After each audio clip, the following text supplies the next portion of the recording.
We begin in a pub in Oxford. The year is 1943.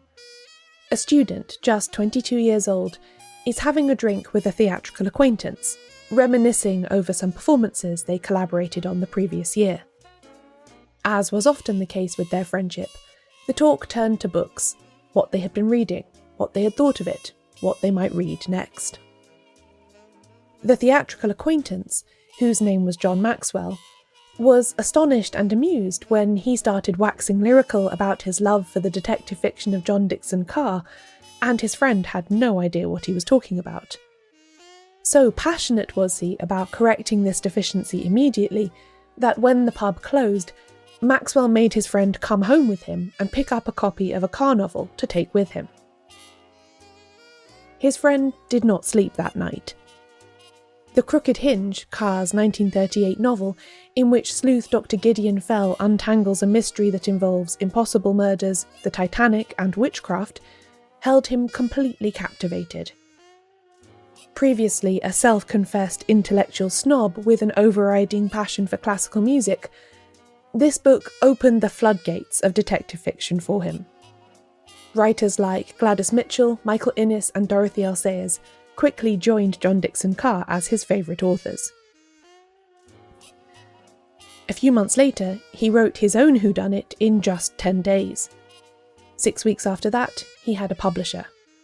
4 years later, John Dickson Carr was proposing him for membership of the Detection Club. His idols became his contemporaries, and then his friends. That evening at the pub and the night he spent with the Crooked Hinge were to completely alter the course of that young man's life. His name? Robert Bruce Montgomery, although you probably know him better as Edmund Crispen.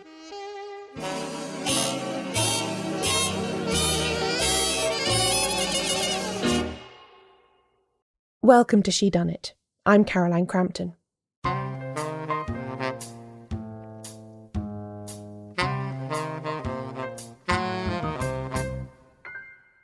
We have arrived at the final pledge drive update for 2024. You won't be hearing me talk about this again for another year. We've already far exceeded the goal of adding 100 new members to the Shedunnit Book Club, the podcast's paying membership scheme that supports everything I do here. At the time I'm recording this, we're almost at 150 actually. If you have helped this happen either by joining yourself or by encouraging others to do so, I want to say one last thank you for your efforts. It's no exaggeration to say that this podcast would not exist without all of you who help in this way. As a mark of my gratitude that we met this goal so fast, I'm leaving all the perks available until the end of November. So if you've been meaning to grab the audiobook of Victorian detective stories read by me, or the offer to gift a year's membership to Shedunnit to a friend for free, you've still got a few days after this episode comes out to get your hands on them. So if any of that sounds good to you, join now at shedunnitshow.com/pledgedrive.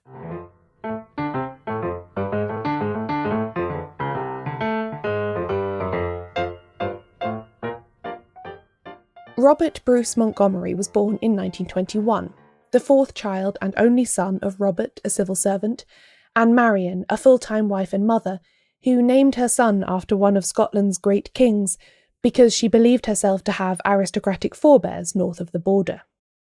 Bruce, as he was generally called, grew up in middle-class comfort in Buckinghamshire, attending private school as a day pupil, free to indulge his early talents for music as much as he wished. The only difficult aspect of his childhood was his health. He had been born with problems in his lower legs and feet, and this necessitated calipers and casts for much of his early life. He couldn't take part in sports or physical education at school, but rather spent the extra time immersed in books and music. Regular trips to London for operations and hospital stays were a feature of his life until he was about 14. Reading others' recollections of Montgomery as a child in David Whittle's excellent biography, it's clear that it was always felt in the family that there was something out of the ordinary about him, intellectually. The only and youngest boy in a family of girls, he was openly called the afterthought by his parents, and I'm sure treated differently to his sisters. Family law held that a terrifying accident when he was 4 years old had gifted him heightened mental powers.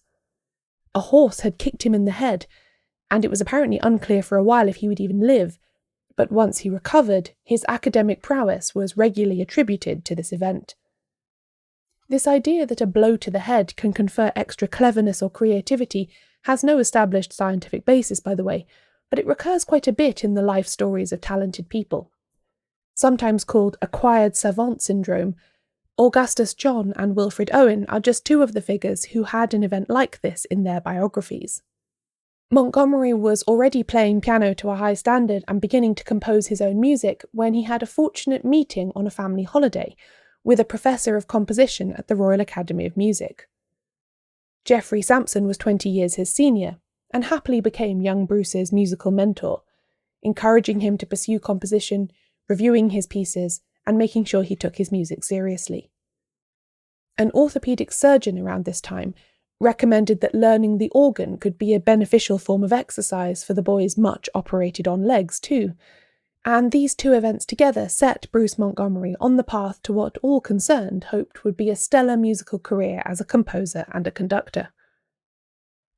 The ongoing problems with his legs ruled Montgomery out of any active service once war broke out in 1939, and after finishing school he worked for a while in a local food distribution office before taking up a place to read modern languages at St John's College, Oxford in 1940. Because the university intake was much depleted by the war, he was also pressed into musical service there, and served as organist and choir master at the college for 2 of the 3 years he was in attendance. What does all of this have to do with detective fiction? Very little. It merely serves to show how set Bruce Montgomery was on his path to becoming a full-time musician, and how literally overnight his future was altered by the simple act of reading a John Dickson Carr novel.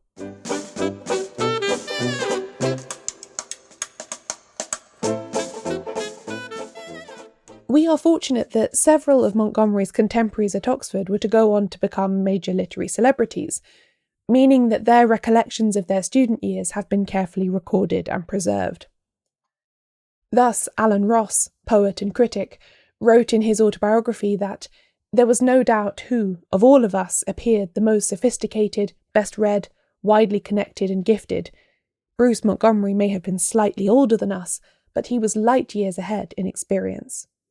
Kingsley Amis, another lifelong friend from Montgomery's student days, remembered seeing him first from a distance and being impressed by his wavy auburn hair, his loose dressing gown, and his indefinable and daunting air of maturity. Philip Larkin, another contemporary and friend, initially thought that Montgomery wasn't an undergraduate because his palpable air of purpose and his walking stick made him seem so much older and more assured. I'm sure we've all known somebody like that, whose powerful self-belief feels like a self-fulfilling prophecy. Montgomery had come to Oxford fizzing with the feeling that he was going to be somebody, and his fellow students naturally responded to it. He certainly had a knack for collecting friends and acquaintances that could be useful to him. As well as Ross, Amis and Larkin, his social circle included Charles Williams, a member of the Inklings, Muriel Pavlov, an up-and-coming film actress, and Diana Galance, daughter of the publisher Victor Galance.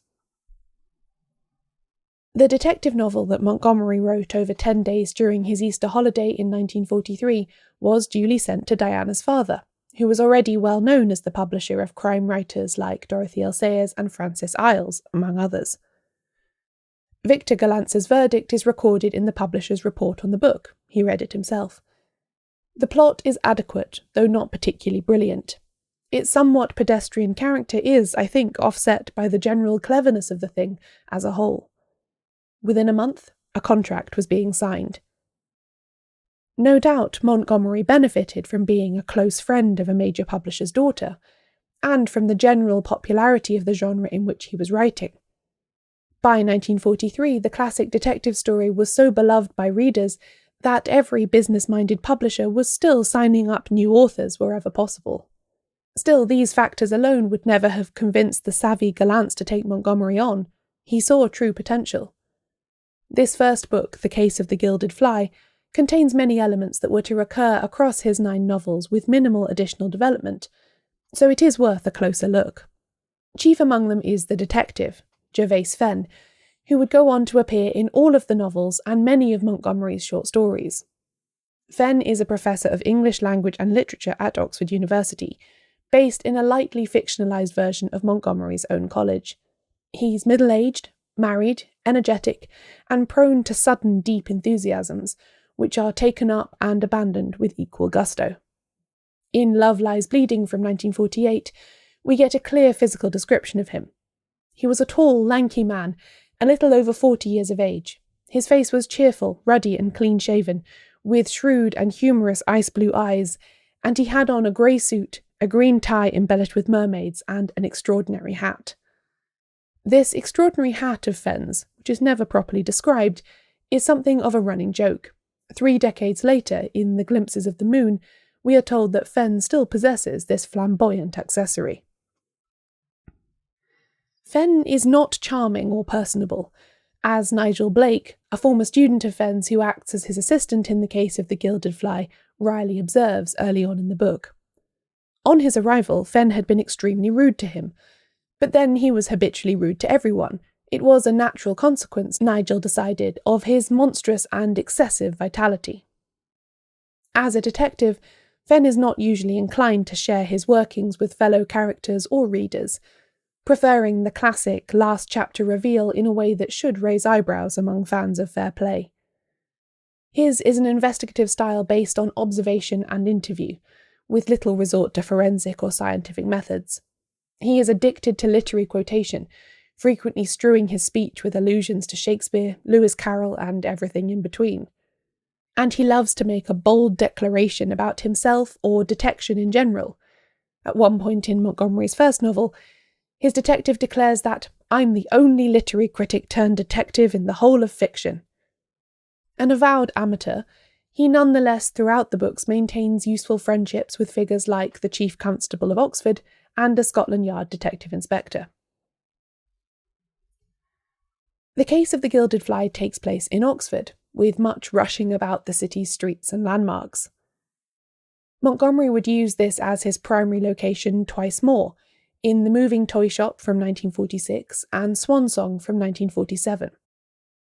As in the case of 1945's Holy Disorders, or visiting a location in a professional capacity, such as in Frequent Hearses from 1950, when he is acting as an academic consultant at a London film studio. Buried for Pleasure is an intriguing departure from the literary academic milieu, because it sees Fen standing for election as an MP in a rural constituency, seemingly for no better reason than he fancied a bit of a change from the Oxford life. Montgomery's first detective novel also features a John Dickson Carr-style impossible crime, an element that he would return to in almost every novel that he wrote. In this one, a police inspector, about a third of the way into the book, tries to assess the explanation for a woman shot dead not by her own hand in a room that nobody else can have entered or exited, thus. The only conclusion is that the thing never happened at all. Additionally, we have a strong theatrical connection in this book, with the action set among the cast of a new play being premiered in Oxford, and references to music via a character who is the organist at Fen's College. Other novels, especially Swan Song, return to Montgomery's interest in theatre and opera. This makes up almost the complete suite of major Edmund Crispen tropes. There are just 3 others that come into focus after the case of the Gilded Fly. The first is the peculiar matter of animal cruelty. Montgomery was an animal lover in his personal life, being particularly fond of cats, yet almost all of his novels feature some kind of animal-based plot point that often tends towards violence. 2 of his books feature dogs being shot quite abruptly and tragically. In another, an important pig character is killed when a building collapses, and The Glimpses of the Moon contains a character who tortures all sorts of animals for fun. I have never been able to find an adequate explanation for this recurring theme, especially since it makes quite the contrast with the avoidance of direct violence more common in the Golden Age detective fiction by which Montgomery was so inspired. This is perhaps related to his use of guns, which appear far more often in his fiction than elsewhere. Usually they are wielded in an inexpert and British fashion to coerce cooperation, as in Holy Disorders, but there are some shootouts that feel distinctly unclassic at times. And the last motif I want to touch on is cars. Fen is passionate about his bright red sports car, the Lily Christine, and several of the novels in which he appears feature prolonged car chases that again don't feel especially golden age. The one in Frequent Hearses is probably my favourite, being quite cinematic and dramatic, but not very in keeping with the broader genre. I invite you to imagine Hercule Poirot at the wheel of a sports car, racing across the countryside in chaotic pursuit of malefactors. It doesn't work, does it? After the break, who was Edmund Crispen?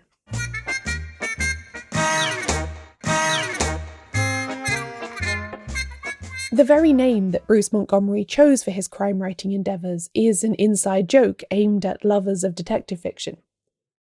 In Hamlet Revenge, a 1937 novel by Michael Innes, there is a character named Gervase Crispin, which handily furnished Montgomery with half of his pseudonym and half of his detective's name.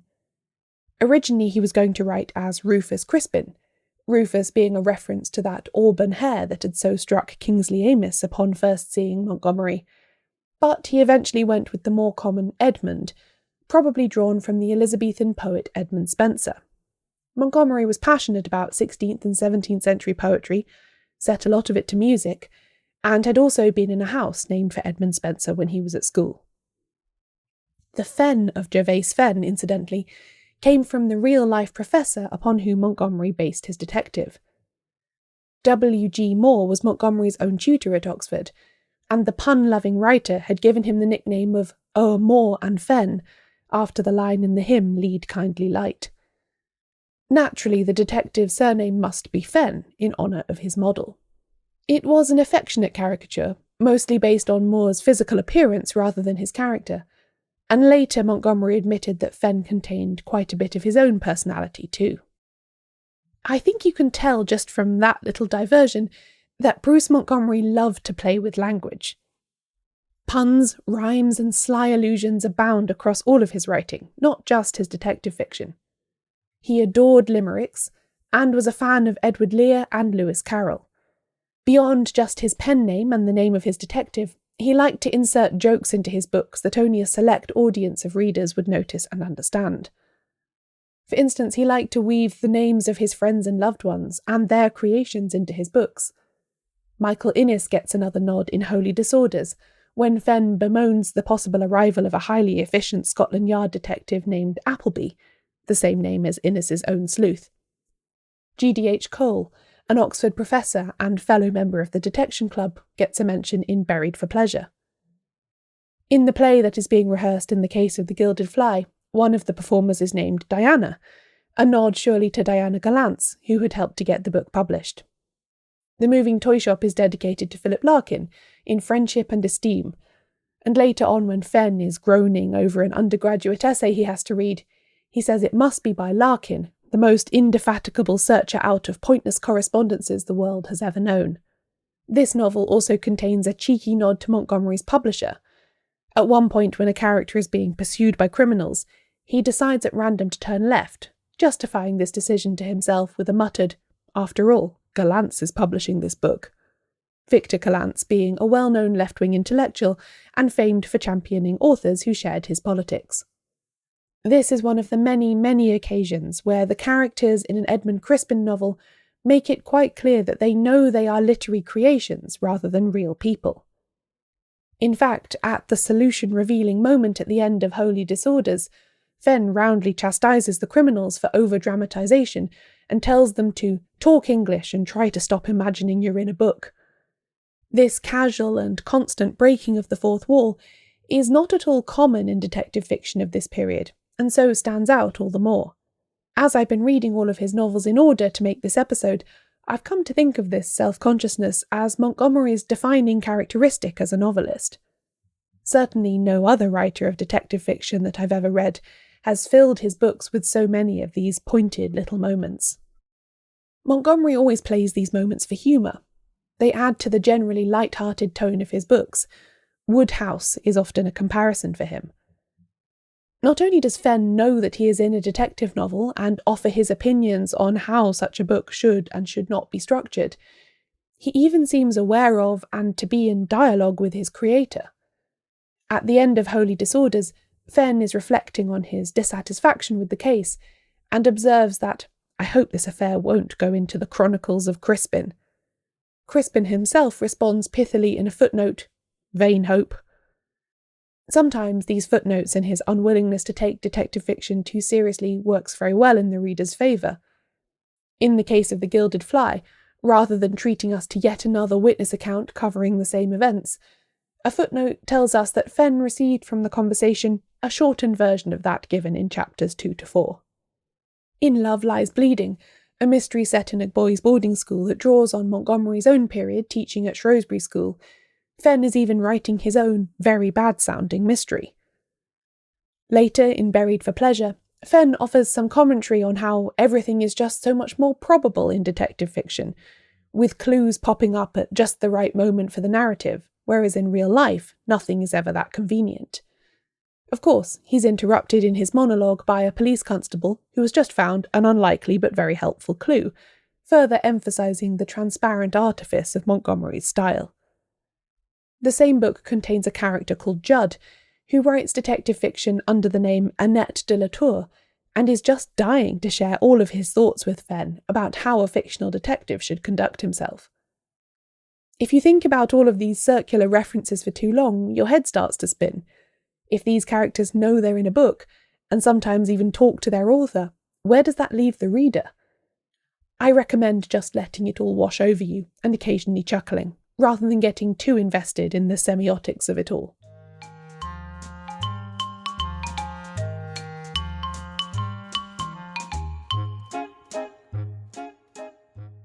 Montgomery was a fan of detective fiction who became a writer of it.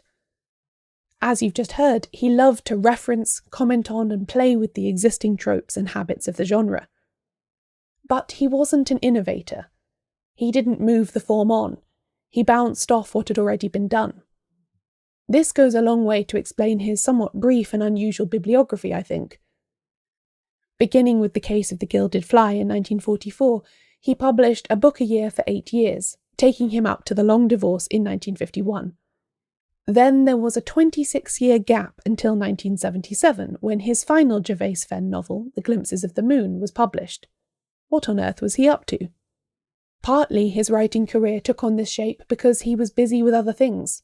He wrote detective fiction intensely through the 1940s, when the demand was still high for Golden Age-style stories, and then turned most of his attention to his work as a film composer in the 1950s as that enterprise took off.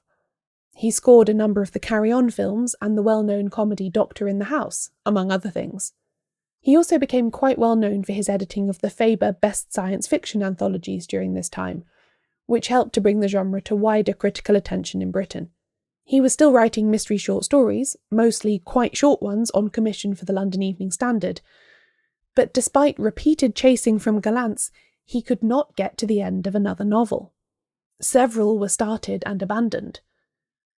A short story he published in 1969 titled "We Know You're Busy Writing, but we thought you wouldn't mind if we just dropped in for a minute," about a writer who can never get any peace and quiet in which to write, might be somewhat indicative of his relationship with his work at this time.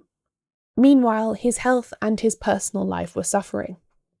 Bruce Montgomery had been a heavy drinker from his Oxford days, often joined in this pursuit by his friend Philip Larkin, but in the 1950s the habit became a serious addiction.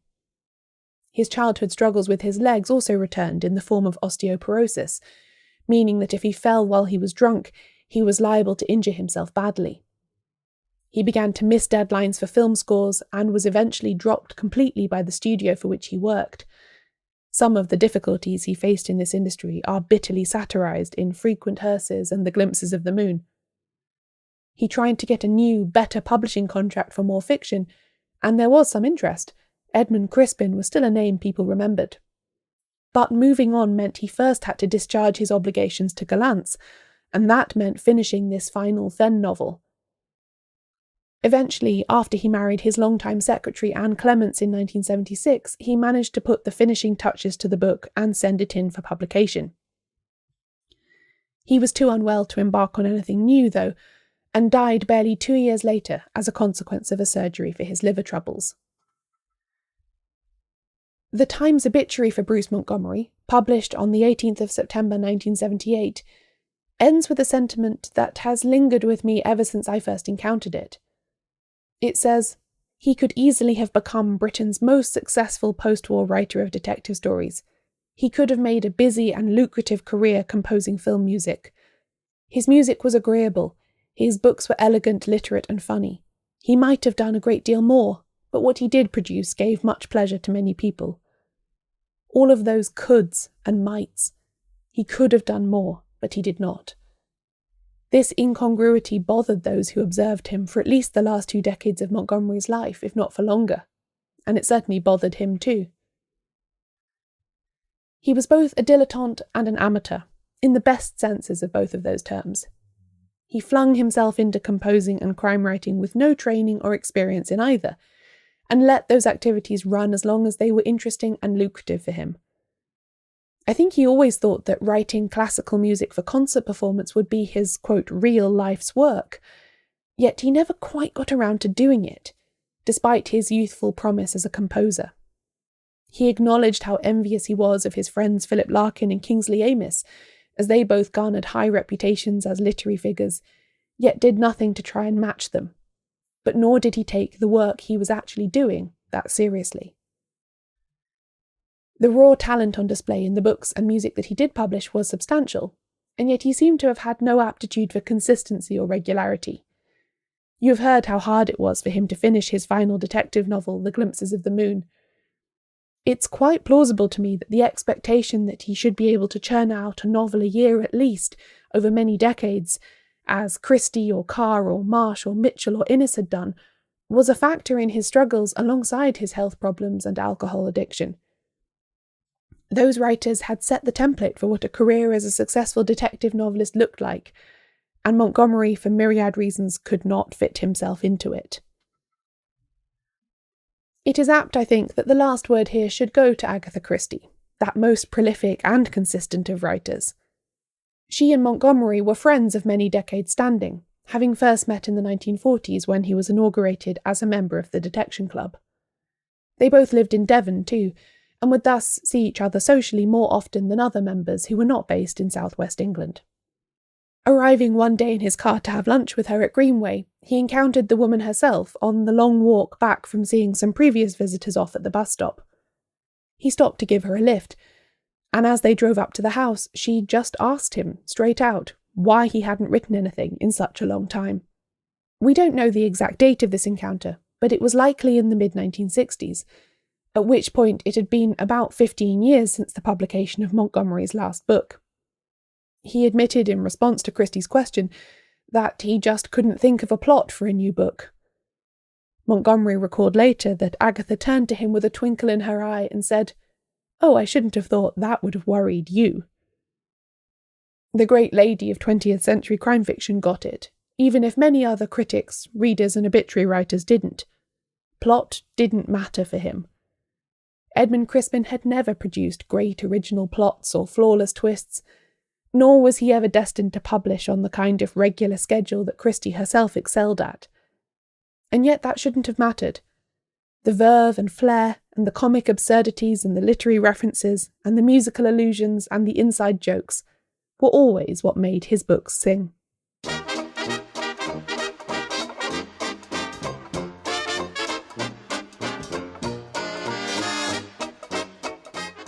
This episode of Shedunnit was written, narrated and hosted by me, Caroline Crampton. If you'd like more from the podcast, including extra interviews, behind-the-scenes commentaries and the chance to read a book each month with a community of other mystery lovers, join the Shedunnit Book Club now at shedunnitbookclub.com. The goal for this year's Shedunnit Pledge Drive has already been met, but I'm keeping the perks, including the offer to gift a year's membership to Shedunnit to a friend for free, open until the end of November, as a thank you to all those who have shared and joined so far. Join now before the end of the month at shedunnitshow.com/pledgedrive to take part yourself.